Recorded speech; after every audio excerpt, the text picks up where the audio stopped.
Welcome to the weekly shir of the Zera Shimshon, Shimshon Nachmani, Zecher Tzadik V'Kadosh V'Chaim. Today is the Ilui Neshama of Mordechai of Chernobyl, the great ancestor of the Tversky family, who wrote a few Sforim and is known as a very great Mikubal and a person that was able to work wonders.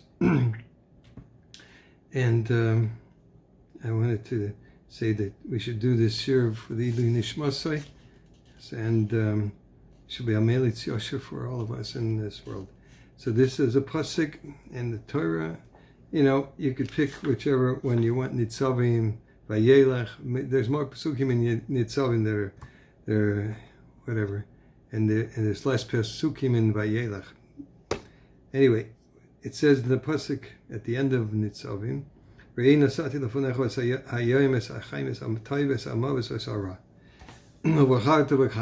right. I placed him before the life and the good, the death and the evil.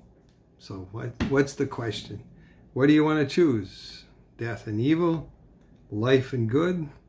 I mean, like, who would want to dafka choose death and evil? Okay, anyway, and it says the mitzvah deraisa is, according to a lot of places, came and said, to choose life, right? The beginning of the verse makes a lot of sense. The Torah is saying that that we will be granted life, and top of that, success as well. The problems begin when the second half of the verse, and the death and the evil, it seems to imply that after a person passes away, Hashem will punish him with even more bad. This is difficult to understand, since once a person has moved on to the next world, the hardships of this world cease to mean anything.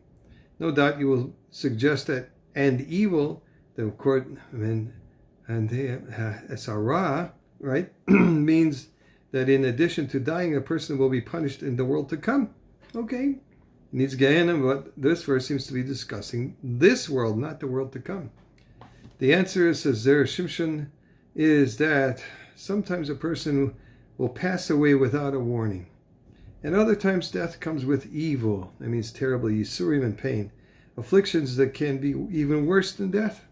According to the Gaon Kesubas in 33b, and also Bab Metzion 86a, this is what the verse means that when it says death and evil. Obviously, says the Torah, we would prefer life than good. So save your life with that goal in mind. So live your life with that goal in mind. It's a Freudian slip. It's a good one. So that goal in mind, so that you may merit both a wonderful life and a painless death. So it says Zera Shimshon in Parshat Nitzavim Ois Hey. The Segula. The following letter was written to the Institute of the Study for Zera Shimshon, to Reb Zilberg and Reb Pashkes. My name is Amos Porat. I live in Ranana. Through much of this last year, I've suffered terribly from fatigue. Yeah, I wasn't lazy. Then I went to the doctor for tests, and they weren't able to uncover any specific reason for my constant tiredness. I didn't give up and continued visiting different doctors, but none of their ideas or suggestions helped me at all. I took different medicines, vitamins, changed my diet, began a serious exercise regimen, and nothing worked. It reached the point where I would be forced to stop working in the middle of the day because I would become so tired that I just couldn't carry out doing my job. Even on rare days, I was able to get through my normal hours. I would collapse the second I walked through the door of my house from sheer exhaustion. As you can imagine, much of my time was spent trying to figure out a way to get myself out of the never-ending cycle of fatigue that was ruining my life. One day I heard about the Sefer Zera Shimshon and how learning it was considered a major segula for all sorts of things. Since I am the gabbai in one of the local shuls in Ranana, I decided to establish a shir in Zera Shimshon at my shul. I made an announcement in my shul that we were about to begin a brand new shir, Zera Shimshon on Shabbos, Parshat Nitzavim, a shir that I would deliver to the tzibur. We were all set to begin, and many of my family members had agreed to join. When to my tremendous chagrin, I found myself unable to get out of bed at any time during that Shabbos.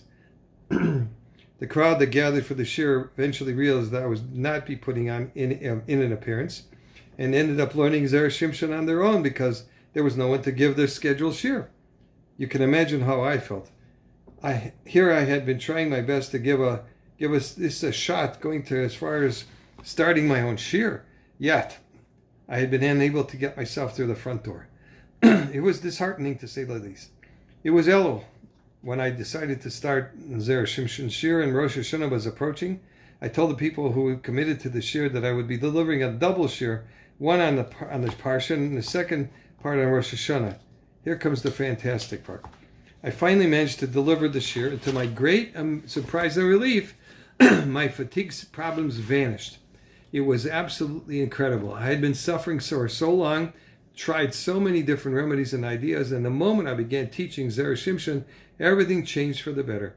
I decided that I had better let you know what happened to me so that you can spread the word and write my story in your weekly newsletter. The story should reinforce that what your readers already know. The Zera Shimshon isn't just a regular sefer.